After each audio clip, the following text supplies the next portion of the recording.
मैं आमंत्रित करता हूं पूर्व सांसद सावित्री फुले जी को कि वे हमें बहुत संक्षेप में अपनी बात रखें। श्रीमती सावित्री फुले जी।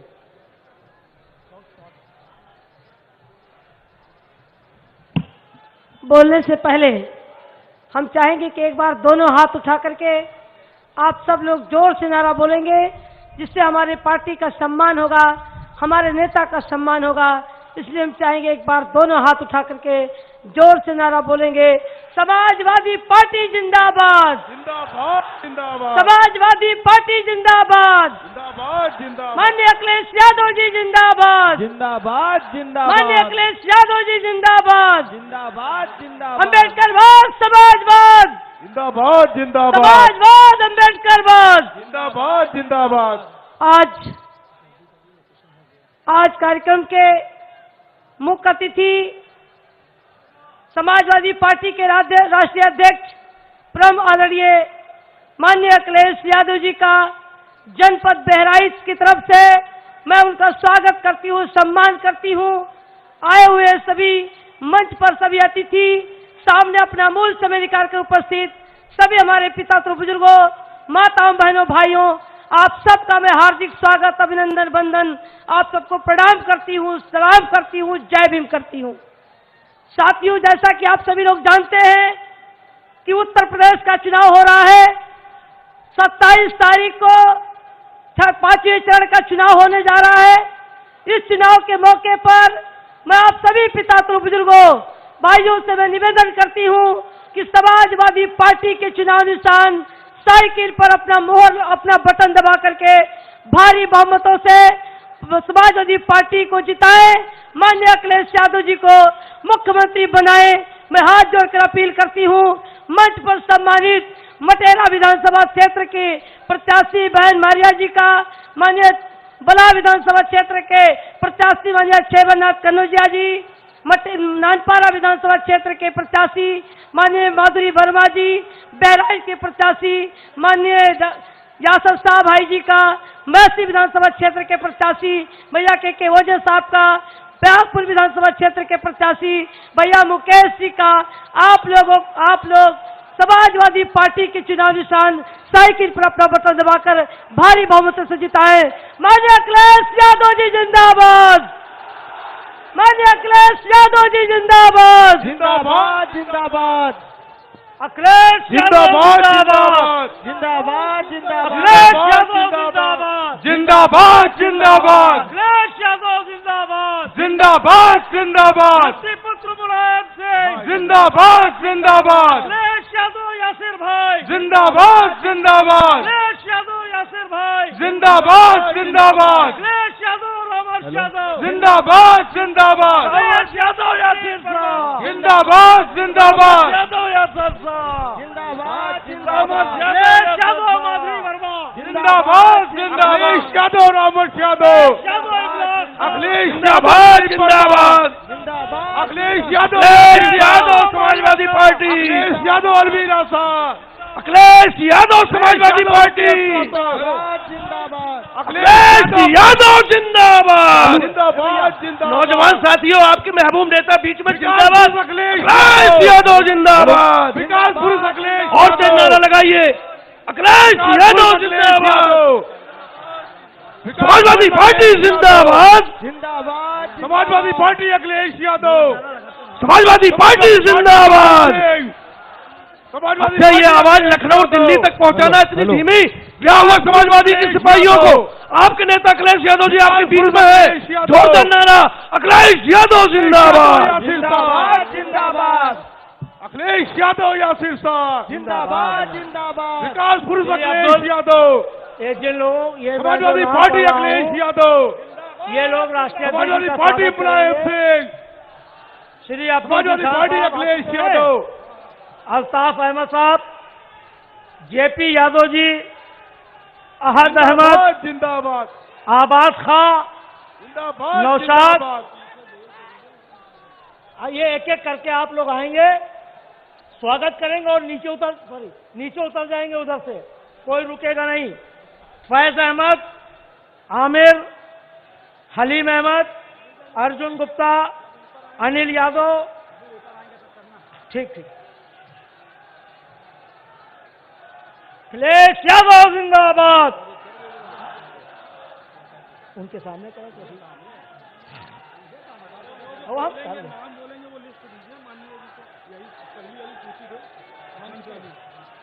ये है स्मृति चिन्ह वाली। आगे पार्टी के हमारे राष्ट्रीय अध्यक्ष,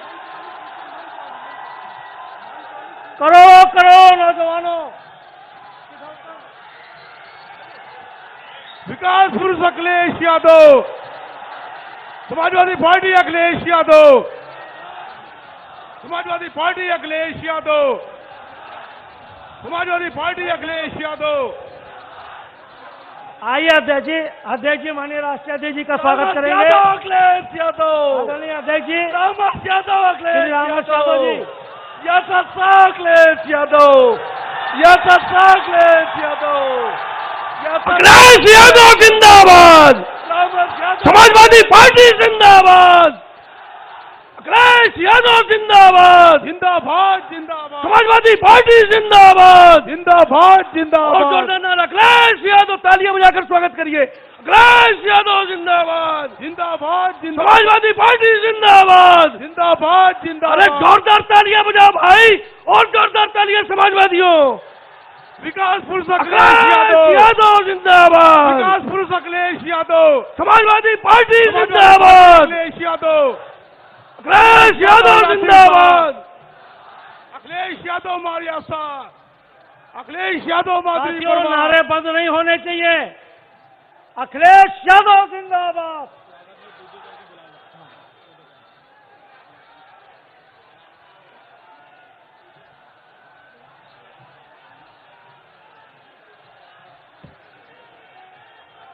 विकास पुरुष अखिलेश यादव, अखिलेश यादव यासिर साहब, रैली नहीं ये मेला है, अखिलेश यादव जी का मेला है। विकास पुरुष अखिलेश यादव, विकास पुरुष अखिलेश यादव, अखिलेश यादव यासिर साहब, अखिलेश यादव माधुरी वर्मा, अखिलेश यादव मारिया साहब, अखिलेश यादव यासिर साहब, इस कार्यक्रम अखिलेश को यादव हमारे रामर्ष यादव, विकास पुरुष अखिलेश यादव, विकास पुरुष Akhilesh Yadav, Samajwadi party Mulayam Singh, Samajwadi party Akhilesh Yadav, Samajwadi party Akhilesh Yadav, विकास पुरुष अखिलेश यादव, अखिलेश भैया तेरे नाम, अखिलेश यादव तेरे नाम, अखिलेश भैया तेरे नाम।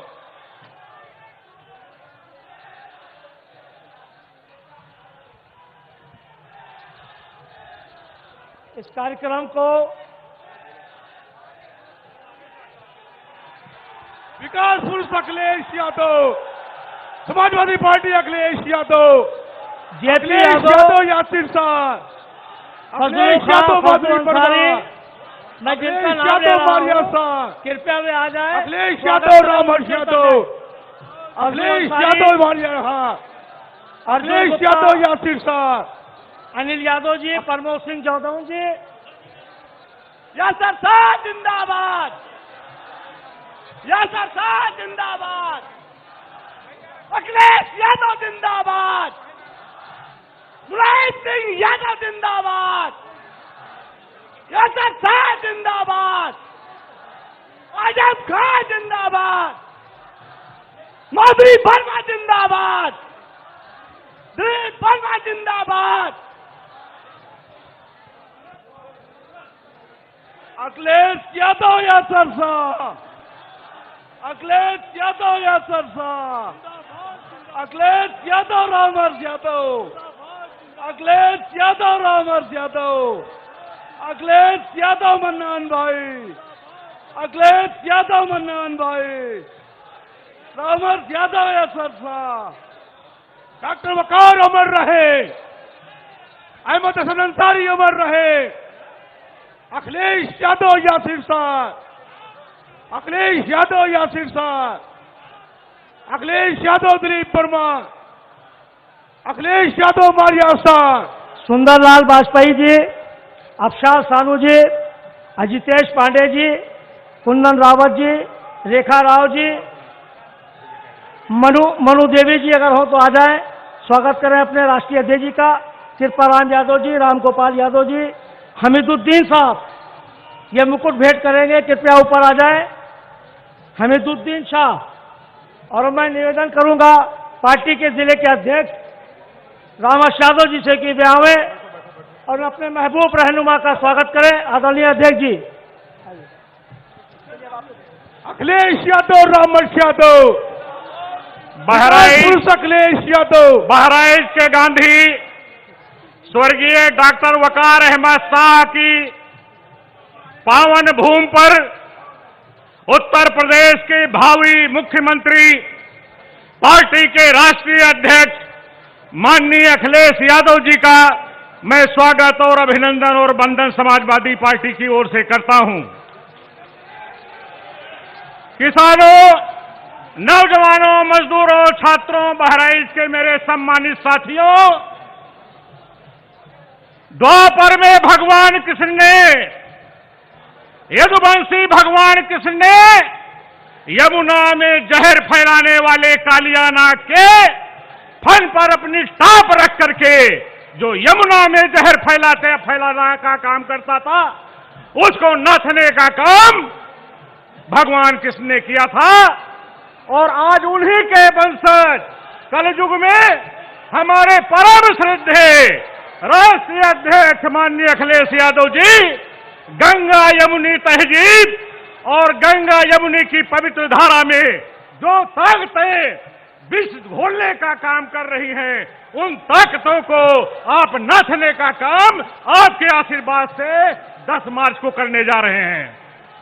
हमारे राष्ट्रीय अध्यक्ष जी ऐसा इनके टकले पर ऐसी अपनी टाप गड़ा देना कि लौट करके ये सांप्रदायिक अपना फंड समाज में फैला करके उत्तर प्रदेश में जहर न फैला पाए।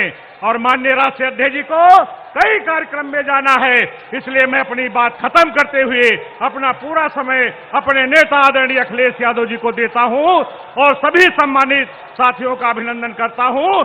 आपसे अपील करता हूं कि 7 विधानसभा में हमारे साइकिल पर बटन दबा करके 27 तारीख को साइकिल को आप लखनऊ की तरफ बढ़ाने की कृपा कर दीजिए, निवेदन कर दीजिए। यही मेरी अपील है। जय समाजवाद, जय मुलायम सिंह यादव, जय अखिलेश यादव। बहुत बहुत धन्यवाद।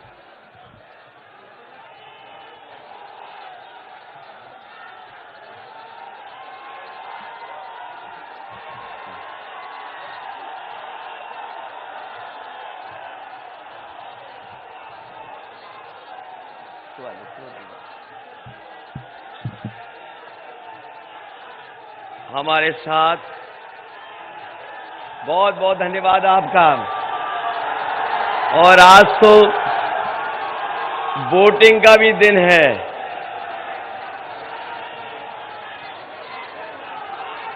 आज ऐसा वोट पड़ रहा है कि चौथे चरण में ही समाजवादी पार्टी और गठबंधन को बहुमत मिलने जा रहा है। मैं बहराइच की जनता का और इस कार्यक्रम में उपस्थित हमारे सभी आदरणीय बुजुर्ग, किसान भाई, माताएं, बहनें, बड़ी संख्या में नौजवान साथी, पत्रकार बंधुओं और हमारे मंच पर उपस्थित समाजवादी पार्टी के जिला अध्यक्ष रामहंस जी, समाजवादी पार्टी के विधायक और पूर्व में रहे मंत्री याशिर शाह जी, समाजवादी पार्टी के बला के प्रत्याशी अक्षयवर लाल कनौजिया जी, मैसी से हमारे समाजवादी पार्टी और गठबंधन के प्रत्याशी के ओझा जी, केसरगंज से समाजवादी पार्टी और गठबंधन के प्रत्याशी आनंद यादव जी, प्रयागपुर से मुकेश श्रीवास्तव जी, नानपारा से समाजवादी पार्टी और गठबंधन की प्रत्याशी श्रीमती माधुरी वर्मा जी, मटेरा से समाजवादी पार्टी की प्रत्याशी श्रीमती मारिया शाह जी,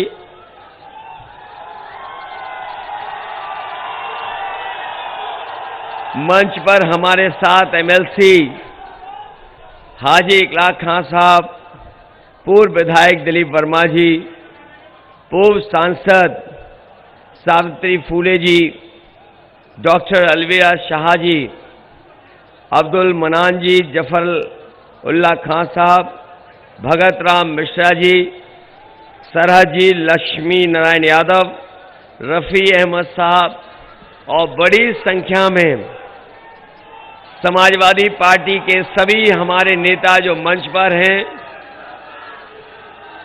और दूसरे मंच पे जो दिखाई दे रहे हमारे सभी नेता कार्यकर्ता, मैं सबसे पहले इस कार्यक्रम में आए हुए आप सभी का बहुत बहुत धन्यवाद और आभार प्रकट करना चाहता हूं। जैसे जैसे चरणों का चुनाव आगे बढ़ा है, ऐसा लग रहा है कि जनता मुकाबला कर रही है और हर चरण में समाजवादी पार्टी और गठबंधन को बहुमत दे रही है जनता। पहले चरण से ही आपको खबरें आने लगी होंगी और दूसरे चरण में जो बढ़त बनाई, उसके बाद तीसरे चरण में हमें वोट डालने का मौका मिला, वहां भी बढ़त समाजवादी पार्टी को और गठबंधन को मिली है। आज चौथे चरण का वोट पड़ने जा रहा है और मैंने पहले ही कहा था कि जिस समय मतदान हुआ पहले और दूसरे चरण का, समाजवादी पार्टी और गठबंधन ने पहले 2 चरण में ही शतक लगा दिया और आज के बाद जब शाम होगी वोट पड़ जाएगा तो दूसरा शतक भी गठबंधन लगा देगा। ये अब आपकी जिम्मेदारी है कि इस बार गठबंधन की और समाजवादी पार्टी की ऐतिहासिक बहुमत के साथ सरकार बने।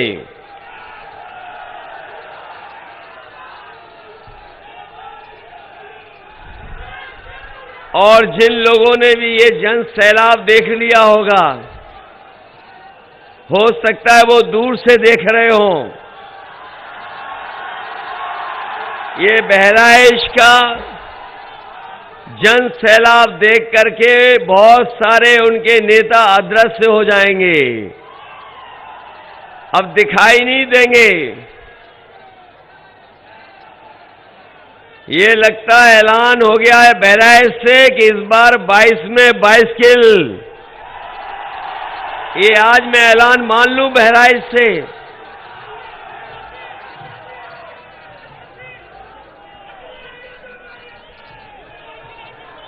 ऐसा चुनाव पहली बार देखने को मिल रहा है जहां जनता चुनाव लड़ रही है।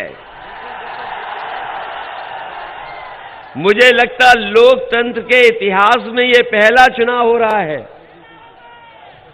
जहां जनता खुद लड़ रही है और भारतीय जनता पार्टी के लोगों के और उनके नेताओं के घरों से झंडा उतर गया है और उनकी गाड़ियों से भी झंडे उतर गए हैं।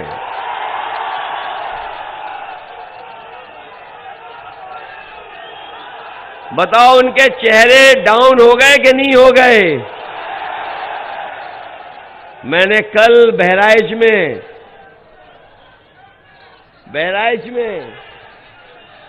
यहीं पर मैंने मंच देखा। कल मैं जब मंच देख रहा था, कोई बोल रहा था और जो कुर्सियों पे बैठे थे वो ऐसा लग रहा था कि पत्थर के बैठे हुए सब लोग।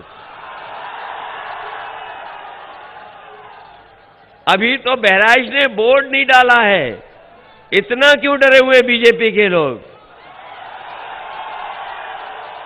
और जो कह रहे थे कि गर्मी निकाल देंगे,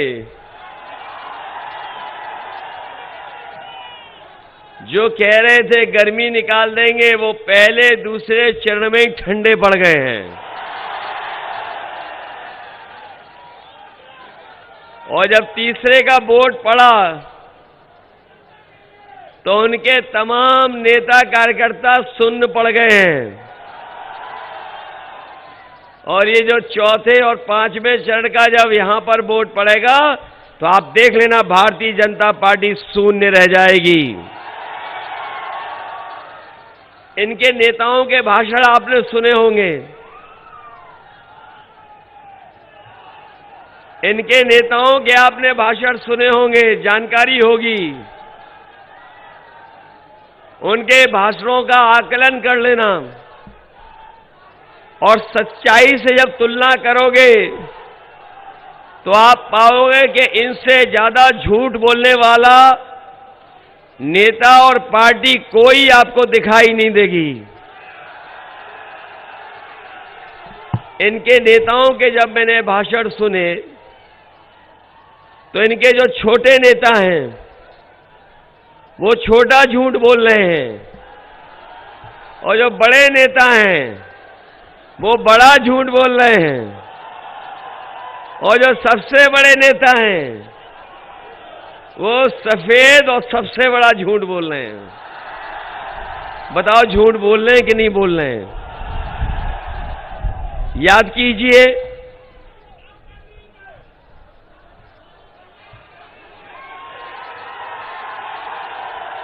ये लगता है बहराइच के लोग पहले से ही जानते हैं कि बीजेपी के लोग झूठ बोलते हैं।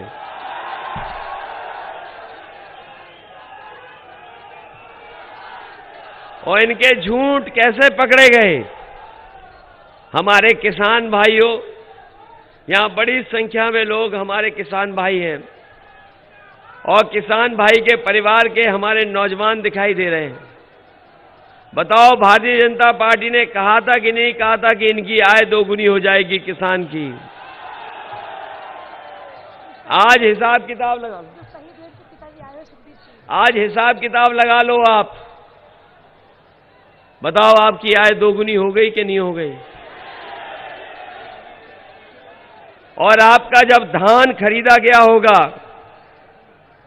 तो धान में सरकार में लूट हो गई कि नहीं हो गई?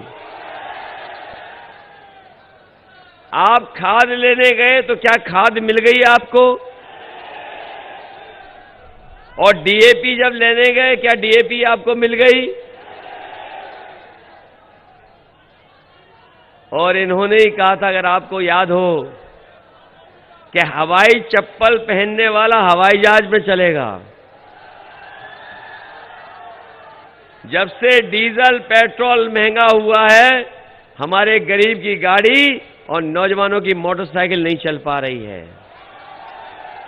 बताओ, डीजल पेट्रोल महंगा हो गया कि नहीं हो गया?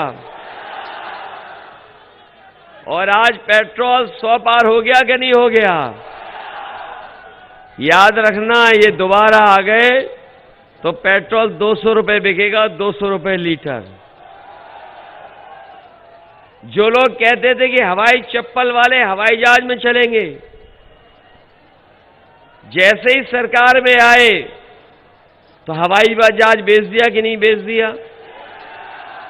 हवाई जहाज जहां खड़े होते हैं हवाई अड्डे बिक गए कि नहीं बिक गए? जो पानी के जहाज से वो बिक गए और पानी का जहाज जहां खड़ा होता है वो बंदरगाह बेच दिया। रेलगाड़ी बेच रहे हैं और रेलगाड़ी जहां खड़ी होती है, पता कर लेना, रेलवे स्टेशन और सब कीमती जमीन इस सरकार के लोगों ने बेच दिया। हमारे पिछड़े भाइयों, हमारे दलित भाइयों और यहां पर जितने हमारे लोग उपस्थित हैं, बताओ वो कहावत जानते हो कि नहीं जानते हो कि न रहेगा बांस इसीलिए बेच रहे हैं। जब बिक जाएगा सब तो बताओ नौकरी मिलेगी कि नहीं मिलेगी? और जो बाबा साहब भीमराव अम्बेडकर जी ने जो हमें संविधान में अधिकार दिए हैं, वो कहां चले जाएंगे अधिकार? उनसे हमें नौकरी और रोजगार नहीं मिलने वाला।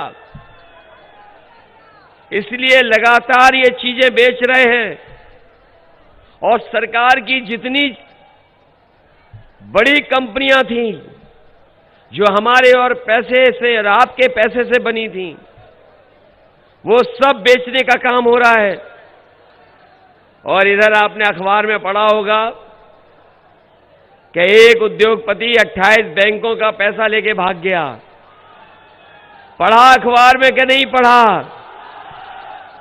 हम और आप लोग अगर पैसा लेने चले जाए बैंक में तो पहले तो बैंक पैसा नहीं देती, और अगर पैसा हमें मिल भी जाए, अगर हम एक भी किस्त ना दे पाए तो बताओ हमारी जमीन, मकान और नोटिस आ जाता है कि नहीं आ जाता है? और बताइए 28 बैंकों का पैसा 22,000 करोड़ से ज्यादा लेकर के भाग गया। सरकार को पता ही नहीं है कहां चला गया। और याद कीजिए, पहला उद्योगपति नहीं भागा है, इससे पहले भी उद्योगपति भागा। और बताइए ये जो उद्योगपति भागा है वो कहां का है? ये जो उद्योगपति भागा वो कहां का है? और इससे पहले जो भागे वो कहां के हैं? तो बताओ, इनसे बचाओगे उत्तर प्रदेश को कि नहीं बचाओगे? जो लोग कह रहे थे खाता खुलवा दिए हैं, जो लोग कह रहे खाता खुलवाया है, आप बताइए कि गरीबों की जेब से पैसा निकाल करके अमीरों की तिजोरी भर रहे हैं कि नहीं भर रहे हैं?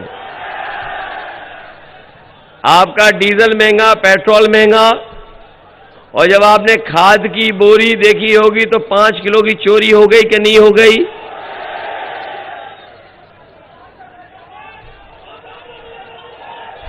चोरी हो गई कि नहीं हो गई?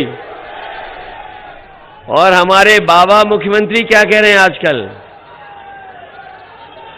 बाबा मुख्यमंत्री कह रहे हैं कि हम 12 बजे सो के उठते हैं।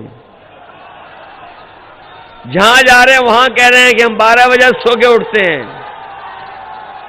जब से बाबा मुख्यमंत्री ने ये कहा कि मैं 12 बजे सो के उठता हूं, हमने उनके भी घर पर नजर रख ली है।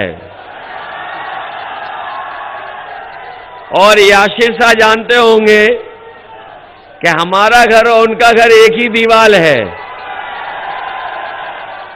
इधर मैं देखता हूं कभी कभी वहां शाम को धुआं उड़ता है। और अभी कुछ दिन पहले कुछ पुताई वाले लोग जा रहे थे, मैंने पुताई वालों को रोक लिया, कहां जा रहे हो? तो बोले कि हम मुख्यमंत्री आवास में जा रहे हैं। तब पता लगा कि पुताई वाले इसलिए जा रहे थे कि जो धुएं के धब्बे लगे उनको पोतने जा रहे थे। और जिनको जानकारी होगी वो भी ये भी जानते होंगे कि अभी तो 10 तारीख को परिणाम आना है, बाकी है, लेकिन हमारे बाबा मुख्यमंत्री ने लखनऊ से गोरखपुर की एरोप्लेन की टिकट 11 तारीख की बुक कर रखी है।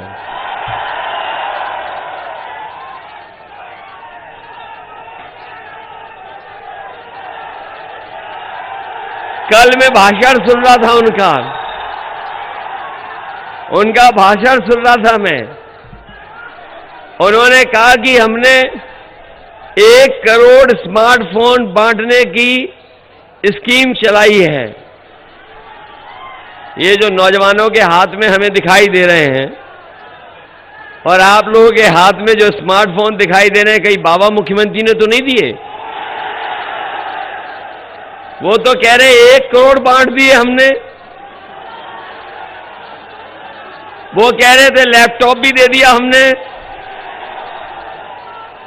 और बाबा मुख्यमंत्री इसलिए नहीं दे रहे हैं कि वो खुद नहीं चलाना जानते हैं। अभी आपने उनकी तस्वीर देखी होगी कि खुद पूरब देख रहे हैं, जनता पश्चिम देख रही है। तो तब पता लगा जाकर के कि लैपटॉप के साथ साथ स्मार्टफोन भी नहीं चला पाते। जो लोग आज के जमाने में लैपटॉप स्मार्टफोन को चलाना नहीं जानते हैं, वो सोचो इसके महत्व को क्या समझेंगे कि आज के समय की कितनी जरूरत की चीज है।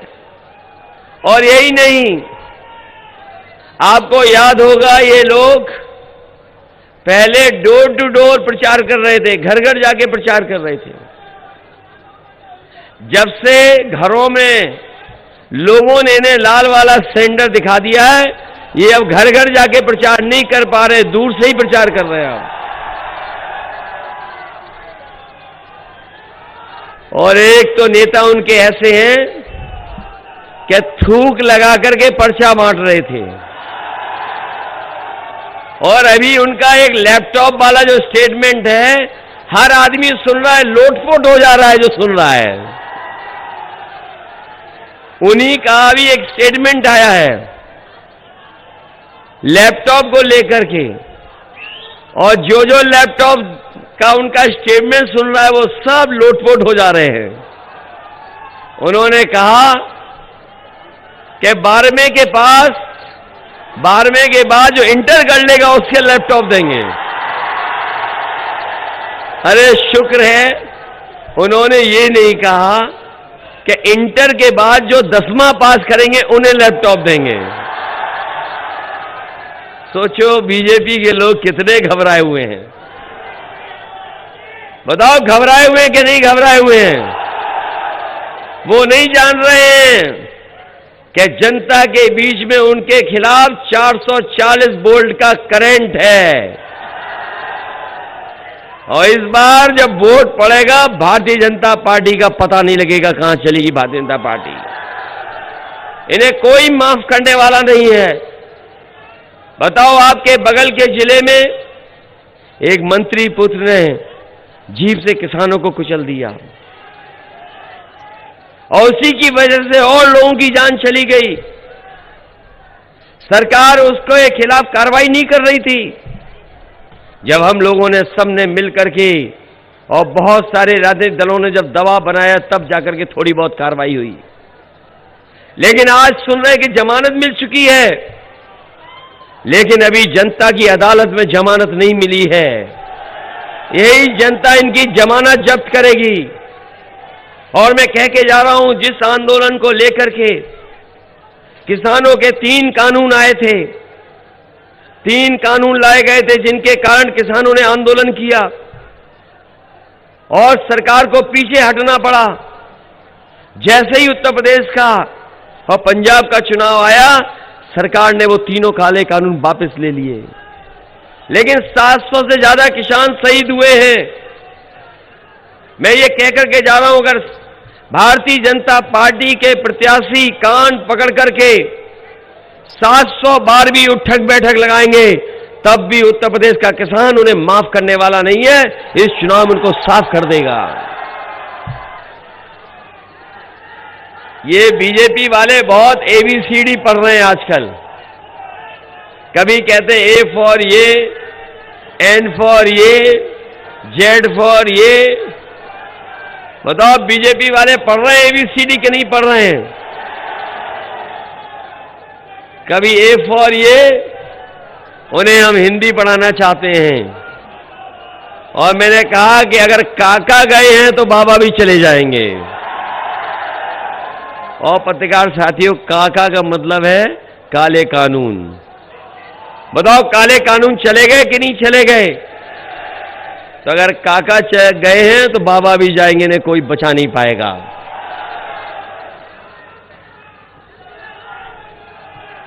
यहां पर खेतों की रखवाली करनी पड़ रही कि नहीं करनी पड़ रही है? गौशाला में जितना भी पैसा आया सरकार के लोगों ने लूट लिया। गाय मां हमारी भूखी है, जान जा रही है उसकी, और हमारे बाबा मुख्यमंत्री जी का सबसे प्रिय जानवर टक्कर मार रहा है। बताओ टक्कर मार रहा है कि नहीं मार रहा? अभी हम जैसे ही बहराइच में आए, बाबा मुख्यमंत्री जी का प्रिय जानवर हमें दिखाई दे गया सड़क पर। सोचो कैसी सरकार है। इसलिए हम आपसे निवेदन करने आए हैं कि ये चुनाव बहुत महत्वपूर्ण चुनाव है। ये चुनाव ऐसा है जो न केवल उत्तर प्रदेश को दिशा देगा, बल्कि देश की राजनीति को भी दिशा देगा। ये चुनाव उत्तर प्रदेश को बदहाली से बचाने का भी है। ये चुनाव लोकतंत्र को बचाने का भी है। ये चुनाव संविधान को बचाने का भी है। इसलिए मैं आपसे अपील करने आया हूं कि ये चुनाव हमारे आपके भविष्य का चुनाव भी है। ये चुनाव हमारी जो तहजीब रही है, गंगा जमुनी संस्कृति, उसको भी बचाने का चुनाव है। ये चुनाव जहां भाईचारा को बचाने का है, वहीं हमारे नौजवान आगे कैसे बढ़े, किसान खुशहाल कैसे हो, उसका भी ये चुनाव है।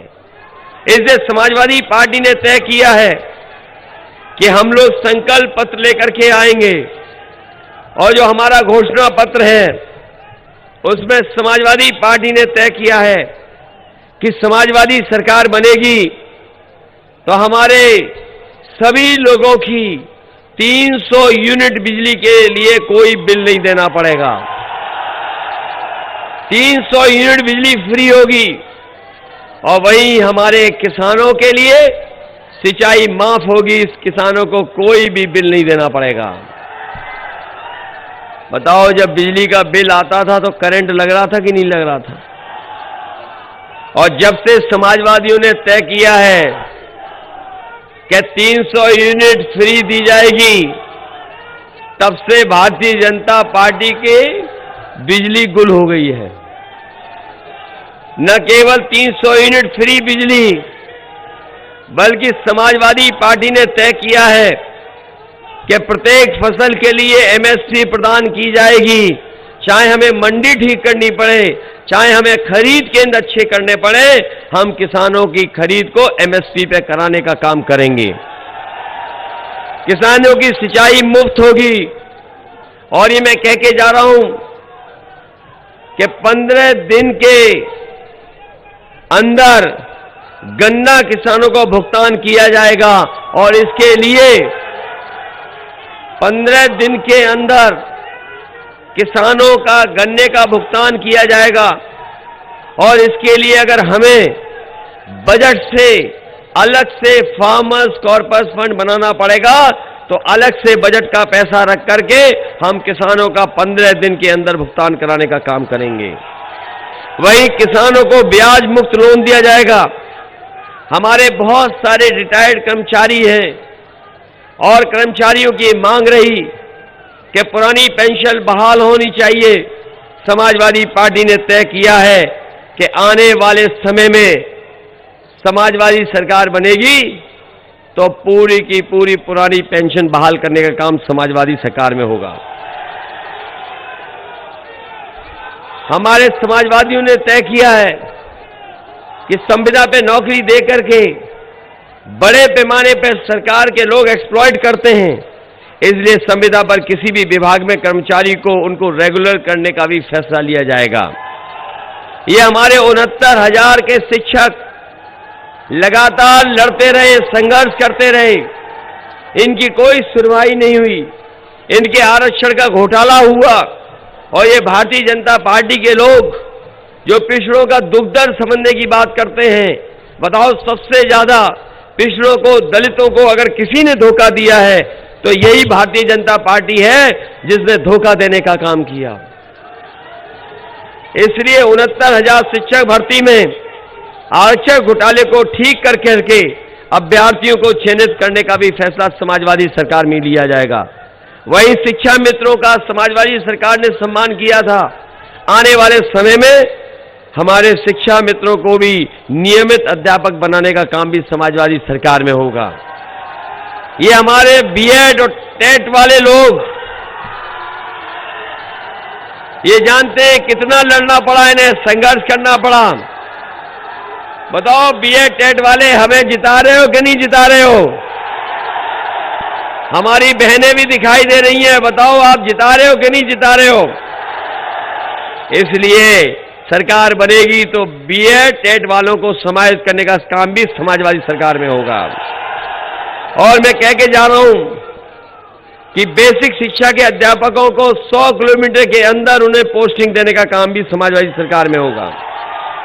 और जो हमारी महिलाएं शिक्षक हैं, शिक्षिकाओं को उन्हें गृह जनपद में पोस्टिंग देने का काम भी समाजवादी सरकार में होगा।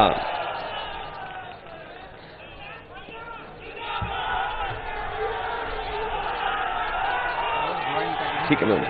हाँ मैं बोल दूंगा। इसलिए समाजवादियों ने ये भी तय किया है कि हमारी बेटियां पढ़ी लिखी बने। नेताजी ने इस योजना को कभी शुरू किया था। आने वाले समय में समाजवादी सरकार बनेगी तो 12वां पास हमारी बहनों को 36,000 रुपए देने का काम भी समाजवादी सरकार में होगा। और बेटियों की, लड़कियों की शिक्षा केजी से लेकर के पीजी तक फ्री होगी, कोई भी पैसा उन्हें नहीं देना पड़ेगा। बहुत सारी योजनाएं पुलिस कर्मियों के लिए भी बनाई हैं, आवास से लेकर के बहुत सारी चीजें। वहीं हमारी समाजवादी पेंशन जो माताओं बहनों के लिए थी गरीब, जिसमें 500 रुपया महीना मिलता था, समाजवादी पार्टी ने तय किया है कि इस बार 3 गुना समाजवादी पेंशन करके 1500 और साल का 18,000 रुपए उनकी मदद करने का काम करेंगे। इधर आईटी के क्षेत्र में बहुत बदलाव हुआ है और कोरोना की वजह से तमाम व्यापार, कारोबार, रोजगार, नौकरी आईटी सेक्टर में है। कंप्यूटर से जुड़े हुए बहुत सारे लोग अब नौकरी कर सकते हैं, रोजगार कर सकते हैं। इसलिए समाजवादी सरकार ने जब लैपटॉप बांटे थे, जब 15 लाख लैपटॉप बांट के दिखा दिए थे, इस बार भी बांटेंगे और साथ ही साथ 22 लाख नौजवानों को आईटी सेक्टर में अच्छे रोजगार दिलाने का काम भी समाजवादी सरकार में होगा। ये लोग जो राशन का प्रचार कर रहे हैं, कल भी एक आए थे झूठ बोलने वाले, जो राशन का प्रचार करके चले गए। हमारे लोग जानते होंगे और यहां जागरूक लोग जानते होंगे, पहले ये राशन नवंबर तक था, लेकिन जैसे ही उत्तर प्रदेश का चुनाव देखा, इन्होंने राशन मार्च तक कर दिया। आप दिल्ली का बजट पता कर लो, उसमें राशन के लिए बजट नहीं है। लखनऊ का जो बजट पास हो गया, उसमें राशन के लिए बजट नहीं है और इनकी तैयारी भी नहीं है राशन देने की। इसलिए समाजवादी पार्टी ने कहा है कि आप बटन दबाओ साइकिल का और राशन पाओ, और जब तक समाजवादी सरकार रहेगी गरीबों को राशन देने का काम भी समाजवादी सरकार में होगा। और न केवल राशन, बल्कि हमारे गरीबों को पौष्टिक खाना कैसे मिले, उसके लिए चाहे जो आज महंगा हो गया है सरसों का तेल, वो हमें 1 लीटर फ्री देना पड़े, घी 1 लीटर फ्री देना पड़े, 1 किलो मिल्क पाउडर फ्री देना पड़े, तो हम अपने गरीबों के स्वास्थ्य को बेहतर करने के लिए ये सब राशन के साथ जोड़ करके हम मदद करने का काम करेंगे। और वहीं शहरों में कैंटीन के साथ साथ हमारे गरीबों को 10 रुपए में खाना मिल जाए, वो कैंटीन भी बनाने का काम समाजवादी सरकार में होगा, जिससे गरीबों का खाना मिल जाए। आपने देखा होगा इधर जब से भारतीय जनता पार्टी की सरकार आई है, इन्होंने हमारे बच्चों की पढ़ाई को बर्बाद कर दिया। बताओ, बर्बाद हो गई पढ़ाई के नहीं बच्चों की? इन्होंने कोई मदद नहीं की, हमारे बच्चों की पढ़ाई चौपट कर दी। समाजवादी सरकार बनेगी तो हमारे भविष्य की आने वाली पीढ़ी के लिए अच्छी पढ़ाई कराने का काम भी समाजवादी सरकार में होगा। जो लोग जानते होंगे 11 लाख पद खाली हैं सरकार में 11 लाख पद खाली हैं, अभी तक नहीं भरे गए। हमारे कमाल के बाबा मुख्यमंत्री थे जो 24 घंटा काम करते थे, जो 24 घंटा काम करने वाले 11 लाख पद खाली हैं। मैं कह के जा रहा हूं, समाजवादी सरकार बनेगी तो 11 के 11 लाख सरकारी भर करके अपने नौजवानों को नौकरी और रोजगार देने का काम करेंगे। जो लोग गर्मी निकालने की बात कह रहे थे, हम अपने नौजवानों से कह के जा रहे हैं कि समाजवादी सरकार बनेगी तो फौज में नौकरी और पुलिस में नौकरी निकाल करके आपके भविष्य को बनाने का काम करेंगे। और इधर कोरोना की वजह से बहुत सारे लोगों की उम्र ज्यादा हो गई है। अगर हमें आयु की सीमा को छूट भी देना पड़ा तो नौजवानों को छूट देने का काम भी समाजवादी सरकार में होगा। अब तो ये लग रहा है कि बहराइच के लोग बाबा जी का भाप निकाल देंगे। भाप, बताओ भाप निकाल लोगे नहीं निकाल लोगे? जिन्होंने गर्मी की बात की थी निकालने की, उनकी भाप निकालोगे कि नहीं निकालोगे? और याद करिए, जब जब समाजवादी सरकार आई है काम हुआ है। ये मेडिकल कॉलेज भी समाजवादियों की देन है, एम्बुलेंस भी समाजवादियों की देन है, जो इन्होंने खराब कर दी। लेकिन हम बहराइच की गरीब जनता को बता के जा रहे हैं, ये एम्बुलेंस समाजवादियों ने शुरू की थी। सरकार आएगी तो एम्बुलेंस 2 गुनी भी करनी पड़ी तो अपने गरीबों की मदद के लिए, सेवा के लिए एम्बुलेंस की संख्या दुगनी करने का काम करेंगे। ये जो 100 नंबर वाली गाड़ी थी, 100 नंबर वाली गाड़ी थी जो पुलिस की दी गई थी, वो इसलिए दी गई थी कि कोई भी गांव में गरीब किसान खेत में झगड़ा हो जाए, विवाद हो जाए, तो फोन करते थे, पुलिस उसकी मदद के लिए पहुंच जाते थे। लेकिन जब से बाबा जी ने 100 को 112 किया है, हमारी पुलिस को अभी गाड़ियों का कबाड़ा कर दिया। जब 100 नंबर था तो पुलिस ठीक थी, जब से 112 हुई पुलिस भी गड़बड़ा गई है। गड़बड़ा गई कि नहीं गड़बड़ा गई? इसलिए साथियों याद रखना, हम समाजवादी लोग काम करना चाहते हैं और समय पर काम करेंगे। कैसे हमारा उत्तर प्रदेश खुशहाली के रास्ते पे जाए। जो लोग कहते थे कि समाजवादियों ने काम नहीं किया, मुझे याद है ये लखनऊ से लेकर के नानपारा वाली सड़क कितनी खराब सड़क थी। नेपाल के हमारे पास उद्योगपति और कारोबार करने वाले आए थे और उन्होंने कहा कि हम अपना नेपाल नहीं जा पाते हैं, नेपाल नहीं पहुंच पाते हैं। तो मैंने उसी दिन फैसला लिया कि इस सड़क को, जो लखनऊ से बाराबंकी होते हुए आपकी नानपारा तक जाती है, उस सड़क को बनवाने का काम करेंगे। मैं चाहता था कि 4 लेन बन जाए, मैं चाहता था ये सड़क 4 लेन बन जाए, लेकिन उस समय की केंद्र सरकार ने हमें 4 लेन नहीं बनाने दिया। उन्होंने न जाने कैसे बहाने बताए। तो मैंने उनसे कहा कि तो ये बहाने बता रहे हो आप, सरकार के सामने कोई बहाना नहीं चलता है। और उसी समय मैंने फैसला लिया कि बहराइच से लेकर के सरावस्ती वाली आपकी 4 लेन सड़क समाजवादियों ने बना करके दिखा दी। न केवल वो बनाई, बल्कि आपकी गोंडा वाली भी सड़क समाजवादियों ने 4 लेन बना करके दिखा दी है। जो लोग कह रहे थे घोर परिवारवाद, जो लोग कह रहे थे घोर परिवार, कि हम सब लोग घोर परिवारवादी लोग हैं, हमें खुशी है कि हमारा परिवार है।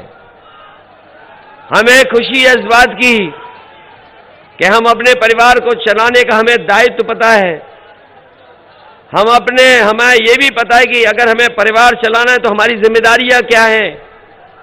और याद कीजिए हमारे बहराइच के लोगों, जिस समय लॉकडाउन लगा था, मजदूर भाई पैदल पैदल चल करके आए थे कि नहीं आए थे? लोग अपना सामान लेकर के, सब कुछ बांध करके अपने सर पर रख करके चल रहे थे। जो छोटे बच्चे थे चल सकते थे वो चल रहे थे, जो बच्चे चल नहीं सकते थे, कभी मां लेकर के चलती थी, कभी पिताजी लेकर के चलते थे, और किस मुश्किलों में वो अपने घर पहुंचे थे। याद है कि नहीं याद है? और मुझे वो समय भी याद है कि जिस समय एक परिवार जो नेपाल से आकर के बहराइच का रहने वाला था, वो नेपाल से चला, लेकिन जब वो बॉर्डर पे पहुंचा तो वो लॉकडाउन हो गया, तो वो नेपाल में वापस नहीं जा सकता था। जब वो आगे चला तो उस परिवार को पता लगा कि भारत में भी लॉकडाउन लग गया है, वो भारत की सीमा पे नहीं घुस सकता है। और आपने अखबारों में पढ़ा होगा कि एक गर्भवती मां को बेटा पैदा हुआ और उसके परिवार के लोगों ने उसका नाम लॉकडाउन रख दिया था। याद है कि नहीं याद है? और जैसे ही मैंने अखबारों में वो खबर पढ़ी कि एक लॉकडाउन भारत और नेपाल के बॉर्डर पे पैदा हुआ है, मैंने अपनी पार्टी के एमएलसी को भेज करके उस परिवार की 1 लाख रुपए से मदद करने का काम किया था। बताओ, जो घोर परिवार वाला आरोप लगा रहे हैं, ये जिम्मेदारी भारत सरकार की थी, क्योंकि भारत सरकार ने लॉकडाउन लगाया था। तो बताओ, उस लॉकडाउन की क्या मदद की है बीजेपी के लोगों ने? अगर कोई मदद की हो तो बता दो। उत्तर प्रदेश में 90 मजदूर मरे थे जो घर नहीं पहुंच पाए थे। उन 90 के 90 मजदूरों को अगर किसी ने मदद की थी तो समाजवादी पार्टी ने अपने अकाउंट से उनको 1-1 लाख रुपए देने का काम समाजवादियों ने किया था। इसलिए मैं आपसे कह के जा रहा हूं कि एक परिवार वाले का दुख एक परिवार वाला ही समझ सकता है। वो दुख कभी नहीं समझ सकता जिसका परिवार नहीं है। बताओ आप, वो क्या समझेगा दुख? और इन्होंने एक बार दुख तकलीफ नहीं दी है। जब जब इन्हें मौका मिलता है तब ये तकलीफ देते हैं। याद करो वो नोटबंदी, जिस समय इन्होंने रुपया बंद किया और कहा कि भ्रष्टाचार खत्म हो जाएगा, काला धन वापस आ जाएगा। आज बताओ, नोटबंदी के कितने वर्ष गुजर गए? अगर भ्रष्टाचार खत्म हुआ हो तो बता दो, भ्रष्टाचार रुक गया हो तो बता दो। इस डबल इंजन की सरकार में अगर कोई चीज डबल हुई है तो वो महंगाई और भ्रष्टाचार। और इस बार ये गरीब जनता भारतीय जनता पार्टी के डबल इंजन की पटरी को उखाड़ करके फेंक देगी। इसलिए मदद करो।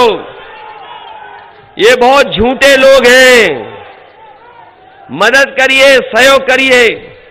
ये बीजेपी के लोग बहुत झूठे लोग हैं।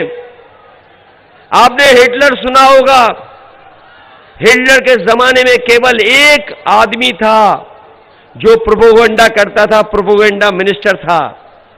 अगर दुनिया में कभी भी कोई प्रोपेगेंडा मिनिस्टर बना होगा, बातें फैलाने वाला, झूठ बोलने वाला, तो हिटलर ने एक मिनिस्टर बनाया था। उसने अपने साथ एक मिनिस्टर बनाया था जो प्रोपेगेंडा फैलाता था। लेकिन ये भारतीय जनता पार्टी की तो पूरी की पूरी सरकार झूठ बोलती है। इसलिए इस चुनाव में मदद करिए।